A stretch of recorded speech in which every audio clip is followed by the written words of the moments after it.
પૂરા દેશમાં લઈ જાઓ, બધાને આપો, અમને કોઈ જ વાંધો નથી, બધાને આપો. પણ જે આદિવાસી સમાજે પોતાના ગામો અહીંયાથી વિસ્થાપિત કર્યા, પોતાની જમીન એમાં ડૂબી ગઈ, એ લોકોને આજે પણ પીવાના પાણીના ફાફા કરવા પડે એ વાત સાથે અમે સહમત નથી. એટલે આવનારા દિવસોમાં આપણે બધાએ જાગૃત થવું પડશે. આપણે તળાવ રાખવા બેઠા છે અને તરસ્યા મરીએ છીએ એવી વાત અહીંયા ઉભી થાય છે. આપણું પાણી આપણને નથી મળતું ત્યારે સરકારોને પણ કહેવા માંગીએ છીએ, તમે ગુજરાત નહીં, તમે દેશમાં લઈ જાઓ પાણી, અમને વાંધો નથી, પણ અમારા સમાજને કેમ નથી આપવા માંગતા?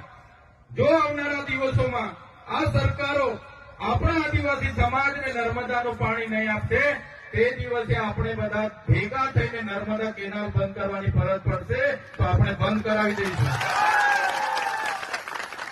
અહીંયા તળાવ રાખવા